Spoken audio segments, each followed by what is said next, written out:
Hello, this is Joe Peters with MomFit with Joe Peters. Welcome to the Spanglish World Network and the Her Network at Single TV channels 250 and 251. Please remember to download both the Single TV app in the respective iOS and Android devices. While you are downloading, make sure that you rate and leave a comment.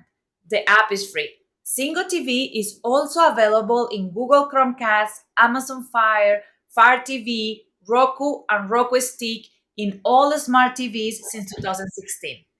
I am super excited to have this amazing guest with us today, Rosalyn, and we are going to be talking about resetting your mind, resetting your life, and that is such an important topic for us as moms and moms to be. Let me tell you something. This is an episode very close to my heart because Roz is also a female that I admire and look for it, and is also a close friend and one of my coaches. So I know firsthand that your minds are going to blow up with what she's going to be sharing. Rosalind is an award winning transformational coach and therapist. She is certified in advanced rapid transformation therapy, clinical hypnotherapy, NLP coaching, and is able to create deep desired changes through group courses and one to one engagement. Working mainly with entrepreneurs, business owners, executives, and maverick leaders to enable them to align the outward success in their life with their inner balance and joy. Drawing on over 30 years of prior business success in the top London PR and Marcom ad agency, she retired as a self made millionaire at the age 40 after a stellar career helping clients, including Tony Robbins, plus NFP senior managers and trusteeships. She understands the pressure of executive life plus the damage of getting results from misalignment between exterior success and inner well being. Her guidance is underpinned by life experiences born from many challenges, including cancer, redundancy, bereavement, menopause, divorce, and early financial loss, plus a deep intuition. As a natural communicator, she is a well being expert for a radio show, as a monthly newspaper column, two podcasts, and a featured contributor of many publications and platforms, and multiple times Amazon best-selling author. So, Ross, thank you so much for being here. I'm super excited to have you here with us. And let's gonna just jump in right away. Why we don't just start by talking a little bit about your story and how you love your mission in life to help people to reset their mind, and how you learn that that is probably the biggest block for people to reset their life and find the life that they want. And I love how you are saying this because part of our audience are moms to be and moms of new moms that are working and that are trying to have their business. So it's more important than ever to find that way of reset our mind. Thank you. that was yes. Thanks so much, Joe. So, well, I think let's start with what you've just said. New mums, anytime you've changed in your life, a new mum, a mum to be, you're going to change your job, you're going to change your relationship status. And let's face it, some of these changes happen, you don't plan them, redundancy, illness, but a lot of them you do plan and you want them. And I got caught up for many years on that do more to get more kind of hamster wheel. And I think I bought into the lie, basically, or the social conditioning that somehow, if only I could have crossed that bridge, then somehow on the other side it would be so much nicer. Once the babies come, or once the child's at school, or once the baby sleeps through the night, or once I get that promotion at work, or once we have a nicer house, or all of these things. And I'm absolutely not saying don't aspire to them. I mean, I have a course on goal setting, so I'm very, very focused on how to set and achieve goals. But I got caught up in that very much. I came from very humble background. My parents were greengrocers. In my very early years, I lived above the shop. The shop was pulled down for slum clearance. I went to a big state school, and yet I somehow fell into this crazy life in London in the 80s and the 90s of PR and marketing. And very soon I'm working amongst royalty. I'm for royalty, the royal family, the British royal family, pop stars, celebrities, a girl from a very different background. And I did become the poster girl for what hard work and success looks like. And by the time I was 40, you're right, I had an 8-bedroom house in London. I had a PR company that had won awards. I sold the company, retired to the Bahamas. And then my whole life imploded and it all went horribly wrong. But looking at it now with the gift of wisdom and insight about all of those transitions and learning from all of the ups and all of the downs, I see that really, even in the times I thought I'd achieved success, and I had the big house and the memberships of the private clubs, and we had a villa in Spain, and I had a nanny. Hey, look, I was ticking all those boxes. I was very, very deeply, soulfully unhappy. I kind of felt I was living the wrong life. And over again, I see people, and I'm a great movie fan, and it's like that Jack Nicholson film, Is This As Good As It Gets? And my mission now is to steer people before they reach that point of going, oh my goodness, I have just gone for the last 10 years, the last 5 years, the last 20 years, the last 30 years to get to that place. And now I'm at that place. I am going, is this it? Is this it? Is this what I sacrificed all those things for and didn't enjoy my time with my kids so that we could have that other thing?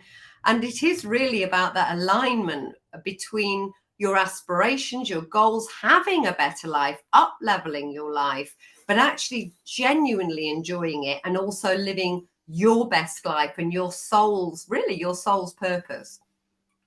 I love that, and I love how you were talking about something that we as mom can get caught up on, right? That is, when this happened, then I'm gonna have that, and that is one of those. So that one, and the other one that struck me when you were talking is that concept of working really hard, because that is very common for all of us females, and especially common on moms and moms to be, and is Totally. that we have this wiring that I need to work really hard to show and prove that I can do it all. And talking about working moms, talking about, okay, I have this new baby, I have these children, and I still am working really hard at work because I have to do it all. I have to work really hard on it.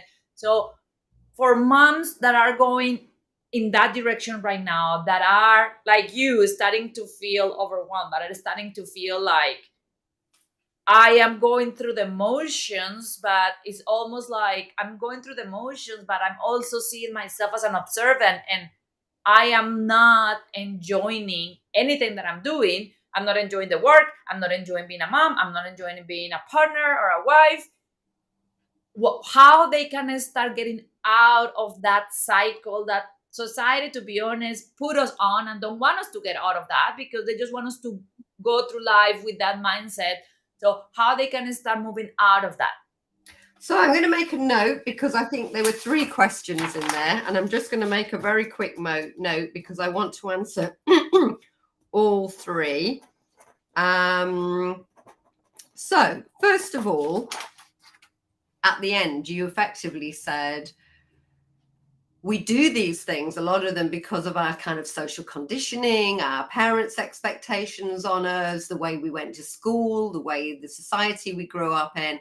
And I call those things rules, which is BS rules. I know you don't like swearing in America. We're much more sweary in England, just so you know. So I'd like to just do the disclaimer now that if something escapes my mouth, that's what we do in England, okay? So, but I'm going to do my best not to. So BS rules, And a lot of the things that, the ways we react, the things we think we should be doing, the things we even want to make our parents proud about doing. And again, I'm not poo-pooing any of that. It's all fantastic. But is it what you genuinely, truly want? Is it really you? I see particularly businessmen, like in England we have a very big Indian community, from India, and I had a lot of Indian businessmen who, they've all got really fantastic jobs and careers. They've got law firms, they're doctors, because they were first generation of immigrant Indians who came to the UK, who really had to really scrimp and save and get their children to good schools. And they've done well, they've got to university, they've got the job, and now they're standing there going, I don't even like this. I don't like it. I don't like what I do. I don't like my life. I hate my job, but I cannot get off the merry-go-round because I don't want to let my parents down. I don't want to, I'm the breadwinner, whatever it is that their role that they've got themselves into. So rules, the BS rules. So constantly in everything you're doing, just say to yourself, am I doing this because it's familiar? Because what we do is we do what's familiar. Okay. One of the rules of the mind is we like what's familiar. Familiar equals safe. If I was a caveman, I know my cave. I know that walk through the forest, I won't fall over a cliff. I know that animal. Oh, I don't know that animal. I don't know that person. I don't know that route. It's a very highly ingrained natural survival method that we stay with what's familiar. But unfortunately, we'll stay with things that don't serve us. So ask yourself, am I just doing this because it's familiar? Am I doing this because it's expected? Was that kind of expected of me? And does this bring me joy? And does this really put me on the path for who I want to be and the parent, the conscious parent I want to be for my child, the legacy I want to leave behind? And just those few questions, which might seem a bit deep and esoteric, but they're not, will actually start helping you to question some of that sleepwalking that we all do, because it's just kind of how we've grown up and what we've got used to. So that's the first bit. Does that make sense? I'm just going to pour myself a coffee while you let me know. Absolutely. And I love that BR rules, because especially for new moms, and that is a part of what I do, this with MomFit, is it's very easy for us because it's brand new, something that we never did. So it's very easy for us to just take all those BS rules and assume that that's the way to do it, because we never did it before. There is not such a thing as mom school. So No. I love how you are saying, hey, be aware of these and know that you have the power to question those rules. It doesn't mean that because your mom, your grandma, your mother-in-law did it this way means that you have to do it, and that you have the power to question that. So I really love that concept of PR. Yeah, because we live what we learn and we learn what we live. And look, I'm not saying, you might have had the best mum and the best grandma and the best role models in the whole world. Brilliant. But questioning that isn't going to take it away. In fact, questioning that is going to make you feel even better about the fact that you are on that path. But a lot of the time, as I say, we just unquestionably go for the rules, and they really don't work for us. And an element that was in your earlier question, and that really is linked to the rules, is the when then syndrome. So look, as a mum, you're going to do this all the time, just so you know. My children are grown up, but this is how it goes. Yeah, when you eat your spinach, then you can have an ice cream. When you do your homework or tidy your room, then we're going to go to the park, or we're going to go to the zoo. And I've even seen classroom handouts from child psychologists for teachers, which create when then scenarios within the classroom, because the teachers want the children to learn responsibility and self-direction. So when when everybody's sat down quietly, then we'll all go, out to play. The trouble is we become so conditioned with that then that we do it to ourselves all the time. And it's absolutely robs you of joy. So here's how it works. I'll be working with, let's take a working mum who's maybe got quite a high powered job, and is taking a bit of time out or going back to work. And here's what I'll hear. Oh, when I've got the ideal nanny, then I'm going to feel really great, and I don't have to check up all day, and I can really go back to not only running the business but doing this. But then they add a load more. So it'll be like, when I've got a really great nanny, oh, and by the way, I feel terrible in the office now because I've gained all that weight, and when I lose 30 pounds, and when I get a bit more sleep because I look really tired, and I'm going to get a better haircut and some more makeup, and I'm even thinking of having Botox, who knows, whatever. When,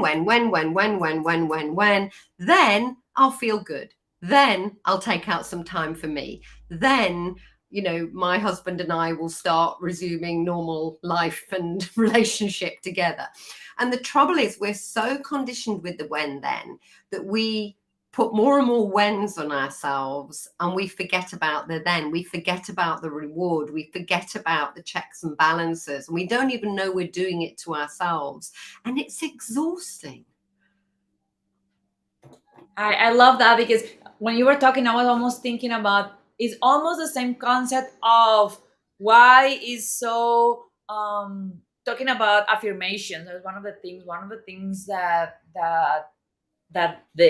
you learn, that I learned to my clients on the affirmations, is be careful to not put it in a future sentence but a present sentence, because the reality is tomorrow will never come.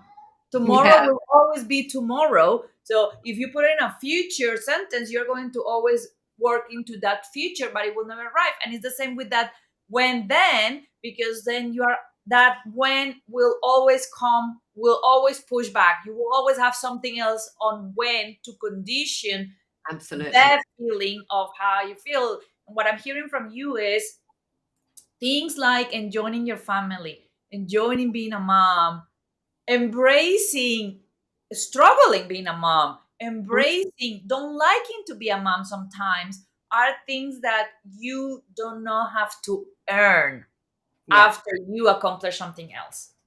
And here's what happens psychologically as well. Okay, so here's what happens within the brain.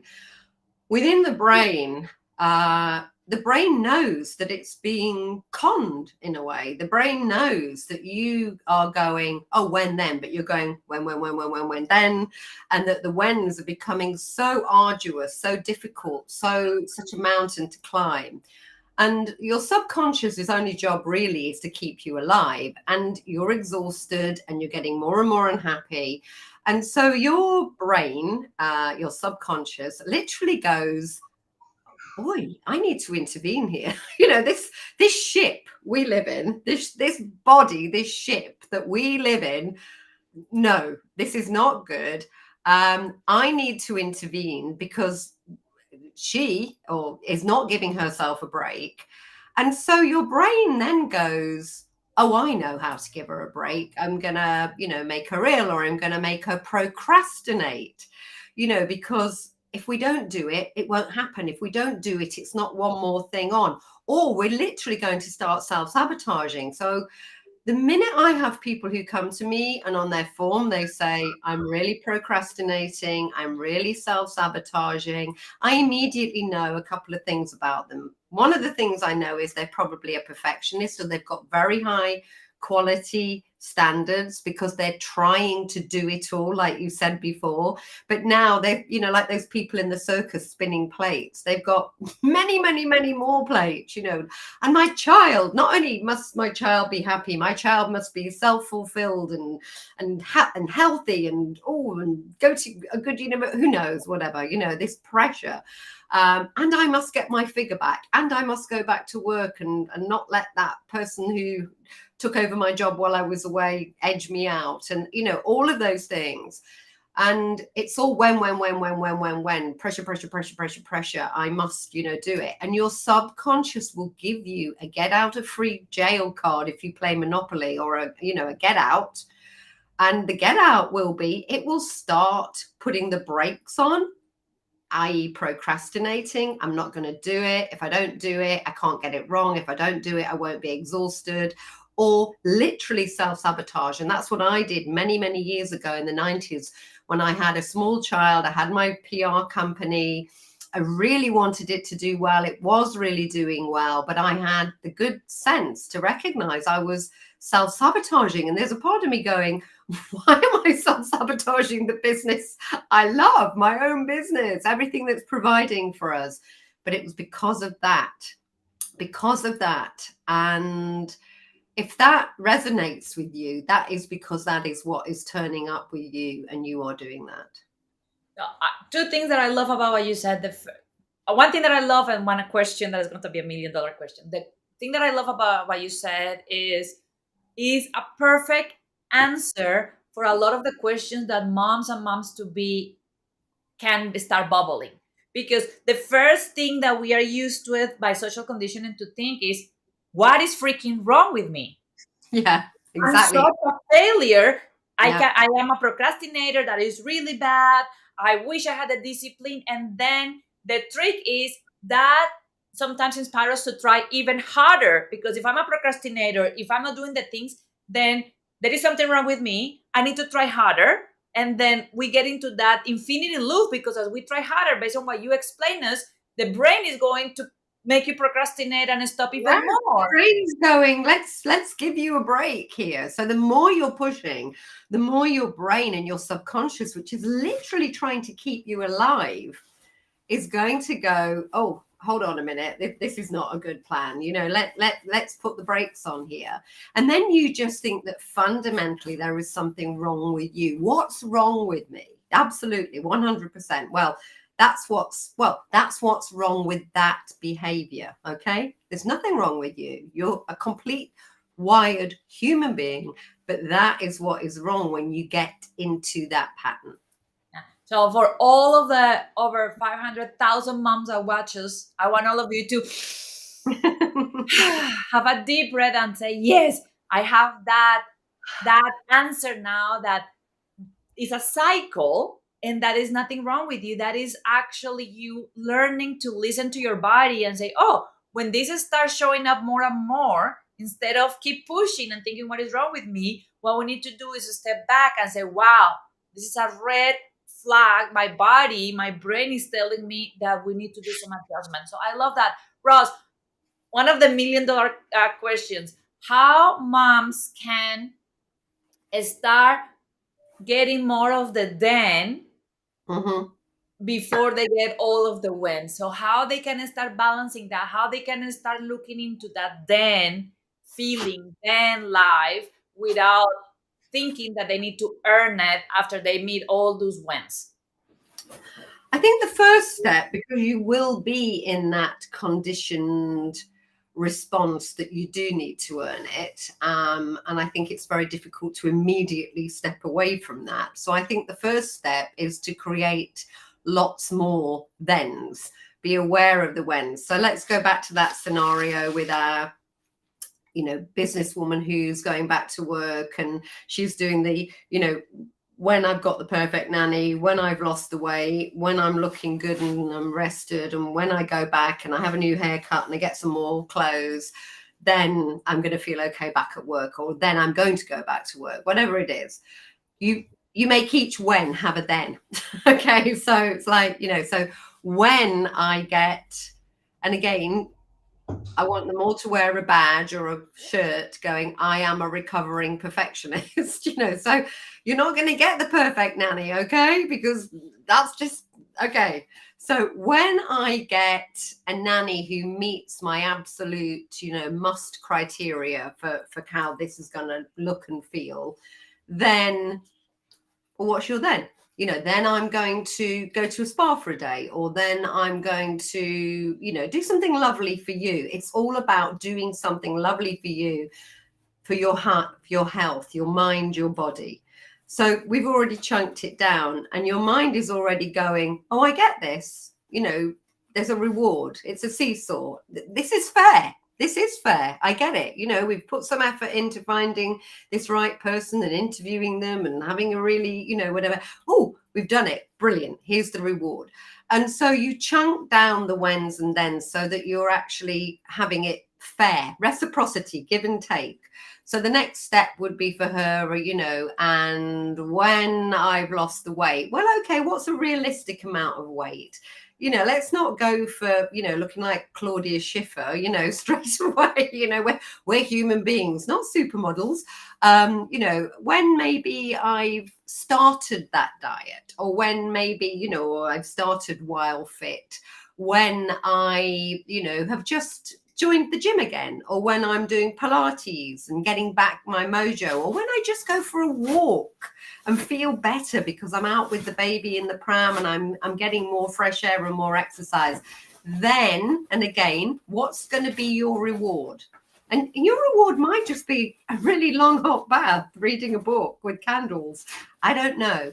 But it's really about this not cheating your subconscious of the reward, because if you keep cheating your subconscious of the reward, if it isn't reciprocity, if it isn't fair, if it isn't give and take, your subconscious is going to step in. And that's where you're going to get this self-sabotage and procrastination, because it's going to go, oi, we need to redress the balance here. This just isn't fair, okay? It's actually trying to protect you. It's trying to work in your interests.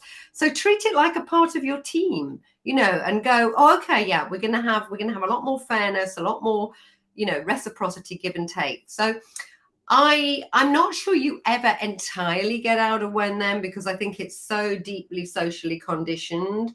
But when it becomes an upswing, when it becomes a lovely reward, when it becomes something to look forward to, you've created a beautiful conditioning process that actually works, elevates you, elevates your health, elevates your soul. And I love that. And one thing that you just said that blew my mind is because we are so used to it and so wired to say the reward have to happen when the when is done. And what I Yeah, hear you saying is it doesn't happen. The reward can happen when the when starts, and then actually it's a beautiful way to do it, because if you reward yourself when you start, then you're going to have even more inspiration, more motivation to keep going. So I love your analogy with the small weight. wins. Look, you've got a child, okay, and you really want your child to be, what do you call it in America? We call it a potty in England, to be toilet Yeah, trained, yeah. to come out of diapers, to Potty be, train in the US. Potty yeah, train. yeah. What you're going to do, go, when you can use the toilet like a grown up, then you can have an ice cream. I don't think so. Your toddler is just going to look at you like, I have no idea what you're talking about, and then probably wear its diaper on its head. It's just not going to happen. So what do? You do the little rewards and the feedback along the way, don't you? Like, oh, we managed to go and use the trainer seat. Yeah, like all the things you do. And that's how we're conditioned as well. If we've had good parenting, certainly, we are conditioned to celebrate the little milestones along the way. And then we become grown-ups and we forget all about them. And we wonder why we're self-sabotaging.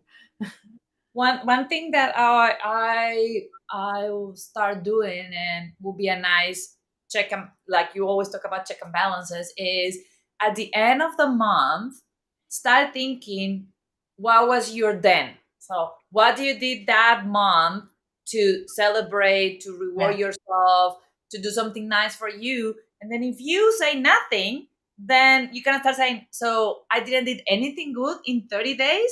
yeah. And the answer to that is 99.9% sure.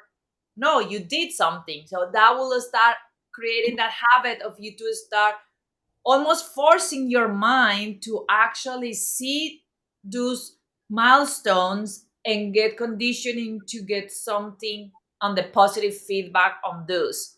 Um, Look, in a way, we are forcing your mind. And I don't mind, I don't mind it being put in those terms, because if you don't, it's kind of running amok, or it's going to do what it thinks is right for you.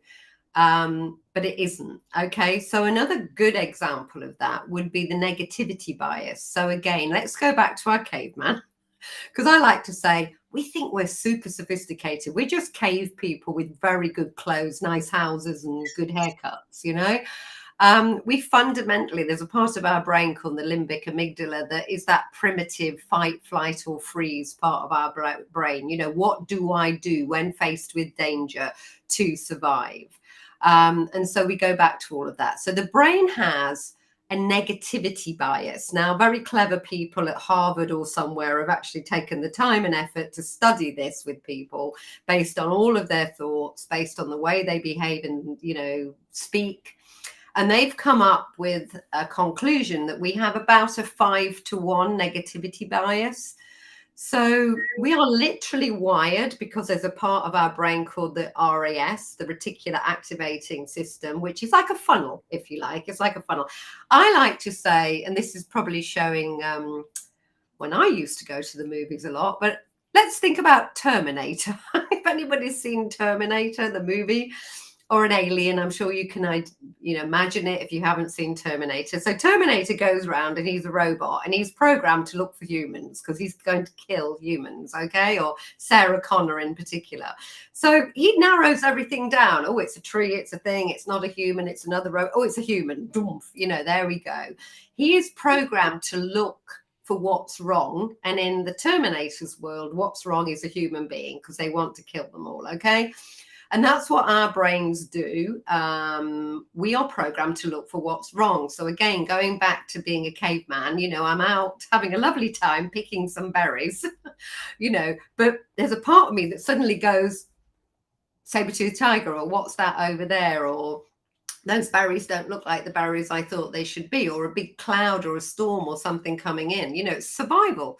So clever people have worked out that it's about a 5-to-1 ratio. So you actually need to start consciously timesing it the other way, looking for what's right, looking for what you can celebrate, looking for what you can be grateful for. This is why gratitude journals and the whole industry about being grateful is so huge, because feeling grateful at the end of the day, thinking of all those wonderful things you can be grateful for, or that were the little wins along the way, you've really got to kind of have a very high ratio. And what happens is if you then catch yourself having a very negative, naturally negative thought, because that's part of your human survival. So, oh my God, what if, I don't know, what if we never get that fixed? What if, I never lose that weight? What if, my baby never, does this thing?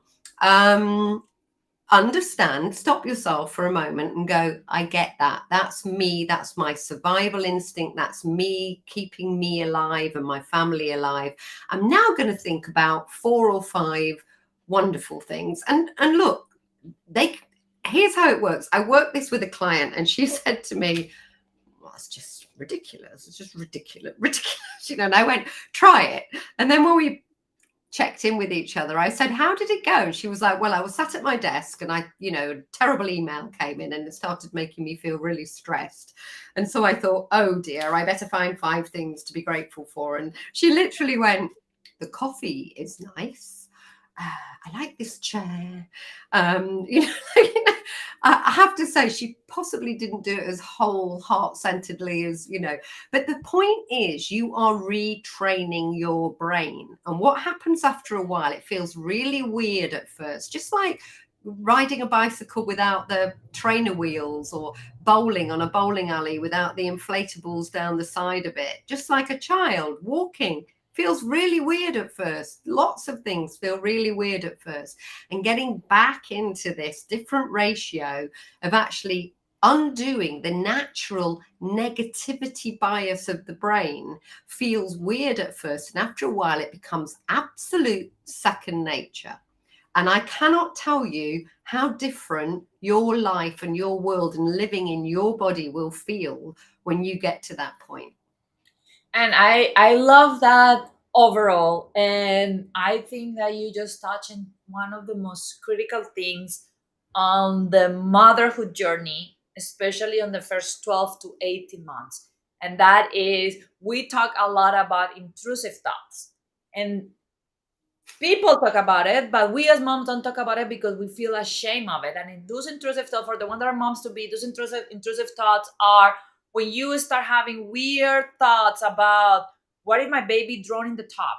What if, like, I will tell you one that happened to me a lot is when I was doing reverse in my car. I knew my baby was inside the house with the doors locked. I will have this intrusive thought of, what if my baby just somehow sneak out of the house and is behind my car and I run over my baby? And those intrusive thoughts are very scary. And because of that, we moms don't talk about it because, again, we think, what is wrong with me that I'm having these thoughts? What Ross was sharing with you is, if you connect this and you say, okay, those intrusive thoughts are part of that negative bias that is magnified when you have a newborn, because Of it's not course. only your regular negative bias, but now your brain knows that you are 100% responsible to keep not only yourself alive, but that baby alive. 100%. And then you start, instead of getting scared or frustrated about the negative of the intrusive thought, you can see it as, interesting, this is an intrusive thought, this is part of my negative bias. How I can do what Ross said, start thinking about 4 or 5 things that are positive. And I want to hear your feedback on this one, when I was thinking about this, Ross, because it's very powerful. But we also have a lot of social media push into toxic positivity. So it's like, oh, but you need to allow yourself to not feel good. And it was fascinating when you explained it, because those positive things that we are seeing, 4 or 5 positive things for every intrusive thought or for every negative bias thought, are just balancing our, literally, our chemistry in our brain to make us keep moving forward. Yeah, totally. And okay, we'll double back on social media in a minute, because I have a lot to say about that, because my background is PR and media and marketing. And now, with my deep psychological understanding, I really do understand about how we can be very manipulated, or we often have the reactions we have. So we can come back to that in a moment. But I have a webinar, and it's called Putting the Itty Bitty Shitty Committee on Mute. And they are those voices in your head. And I know people have lots of names for them. In psychological terms, it's called the internal corrections officer. And again, he is like the when then and the kind of primeval wiring for what's wrong. So again, we grow up, and again, the people who worked out the negativity bias, and it's proven, a child will hear probably 5 times the amount of no's and don'ts than it hears something. And of course, a lot of it is for their welfare. Of course, don't put your hand in the fire. Don't go to the edge of that cliff where there is no railing. Don't cross the road without looking left and right, or right and left in your case. Don't, or no, because it's protective adults aiming to protect the child. But the trouble is, we hear all of these don'ts, and we hear all of these no's, all of these corrections officers. And then, of course, when we go to school, some of them aren't great. Okay, I'm not criticizing every school, but when I was at school, there was a thing about, don't make your handwriting so big that you go outside the box. Really, who cares? Who cares? I like it. Let's go outside the box. Don't color outside the lines. Don't. And then, of course, what happens is people project their own fears and limitations on you. So you'll have the well-meaning, let's just say aunt, for want of a better person to put into your family dynamic. oh, don't think about going to that university because you'll only fail and then you'll feel terrible. And they mean it well. Okay, usually I don't think of course you will meet some people who really don't mean it well. Okay, and bullies and bullying and other kids are really mean to other kids. But the trouble is you get this chorus of voices that are all there, and it's called the internal corrections officer, and it keeps playing and playing and playing and playing, and it thinks it's protecting you. It thinks it's doing this thing of, but it's a saber-toothed tiger, but it's the edge of the cliff, but don't go into that forest because there might be terrible things. It really genuinely thinks it's protecting you and keeping you safe. But what it tends to do at a certain point is it absolutely destroys you. It destroys your confidence. It destroys your self-worth. It destroys your inner trust in your own guidance and intuition. And it makes life exhausting because you're then trying to be perfect to overcome it all. It's like, oh, but I must do this. I must do that. I must do that.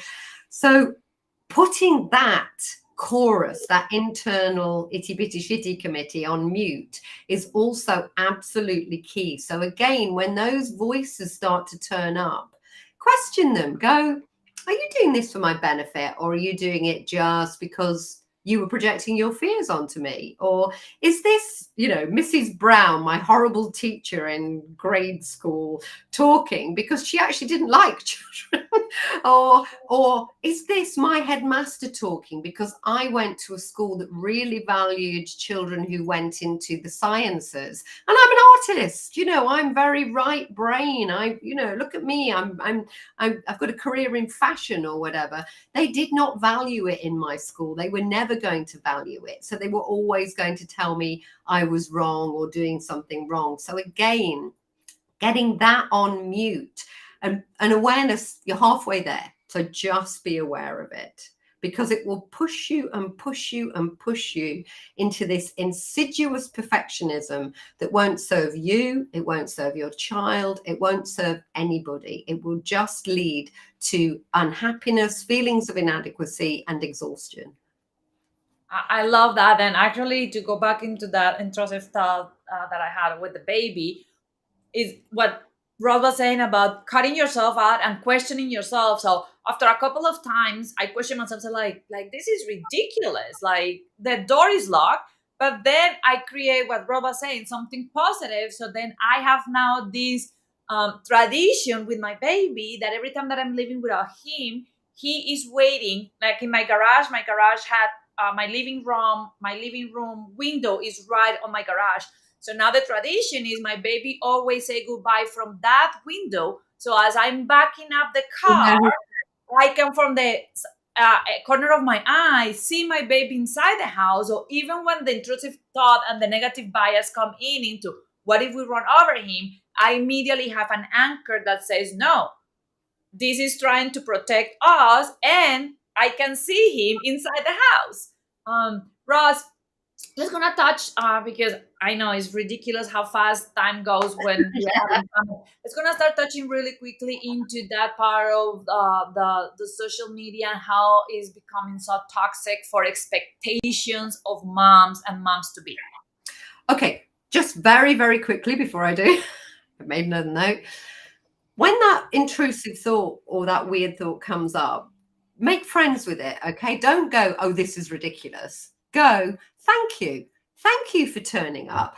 Thank you for turning up, that part of me that's trying to keep not only me, but also my child safe. I really appreciate you turning up. I've got this. We've got this. I know I saw my child in the window as I left. We're good. But thanks for checking in. Really appreciate it. Like a kind of a slightly overbearing elderly relative, their intention is good, so I think love it as well and just make friends with it. And but also you be the boss. You be the boss of you. So social media. Okay, so where to start? There is a part of the brain called the habitular, I think. Sorry if I've got that wrong, but it's the reward part of the brain. Okay. And again, that's the I get the reward. I get the reward because, I've deserved it, or I get the reward because it's available. That's why, and you'll know because you work with weight, that's why we're very programmed often for sweet things, because I live in a tribe and actually honey only comes once a year. It feels like a reward. I want honey all the time. Give me honey. And now honey and sweets are available every day, and unfortunately that reward part of my brain is going, gimme, gimme, gimme, gimme, I want more of it, and it's not really working for me. So there is a reward part of the brain, and the trouble with social media,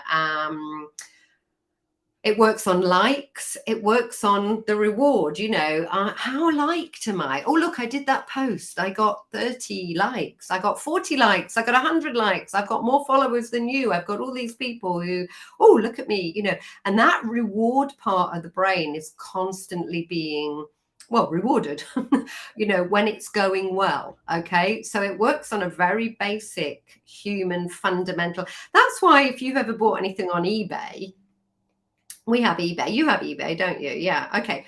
eBay, basically, you're buying stuff, actually, a lot of stuff you probably don't even need. Okay. And it's probably paying over the odds because you get excited about the auction. And what happens when you get the thing? It doesn't go, oh, you've got the thing. It goes, well done, you're a winner.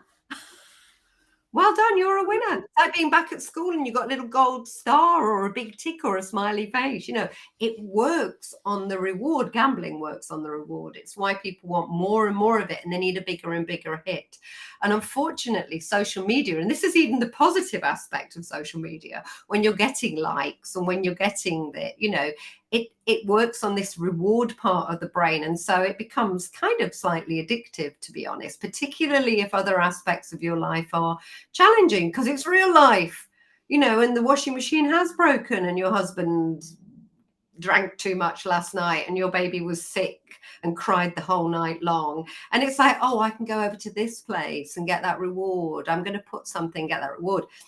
Equally, social media is what they call the edited me. So the media, the edited me. And it's like, me, look at me. Oh, me doing this, me having fun, me having a wonderful time. And of course, particularly with the younger generation, that they've probably taken 30 selfies to get that one that looks okay. So it's the edited me. It's like a kind of a airbrushed fantasy version, metaverse version of real life. And it's incredibly unrealistic. But of course, what happens, so on the flip side, when you're having a bad day, when you've got FOMO, fear of missing out, oh my God, you go on there, you're having a rubbishy day, it's raining outside, the cat's just been sick, the baby's crying, there's your friend or somebody and they're like, I just nailed 10,000 this month and look at me on my yacht. It's like, oh God, what? And it just makes you feel so much worse. So it's incredibly toxic, social media. I think it also can be an incredible force for good. It can be connection. I think like everything in life, you have to determine how you're going to use it. I still am all over social media because I do meet some very interesting people and have some very interesting conversations. It's a way I keep in touch with friends all over the world and some of my family, but I do not engage in nasty conversations or other things. And if anybody tries to troll me, if anybody puts it on my feed, delete. I don't need it. I don't need that friend. I don't need that comment. Off you go, and so don't make it. So both sides. Don't go there just for your rewards and your hits and the dopamine hit of feeling good because you've got 27 likes. Do that in your own life. Have the bath, have the walk, watch a lovely film, read a beautiful book, play with your child, color outside the lines, be really messy, grab your husband or your wife or your partner when they come home and don't worry about how you look, make real life lovely again. And equally, don't fall for the edited me, and don't do it for yourself too much. Be authentic, okay? Because otherwise people are reacting to a version of you that isn't really you. Yeah, I love it. I love it so much. Thank you so much, Rob. It was amazing. I cannot believe that we are Oh, at the go. end of of our episode. If you want to reach out to Roz and keep learning from her, she had an amazing book. You can find her at www.rosalynpalmer.com. She's also on social media. And you can also find me at Unicorn Coach Mama. We are here for you to support you. And this show can also be heard on the Spanglish Radio Network. Please check out spanglishworld.ca for all the programming. Spanglish World, watch it, hear it, read it, download it, and leave it. Thank you.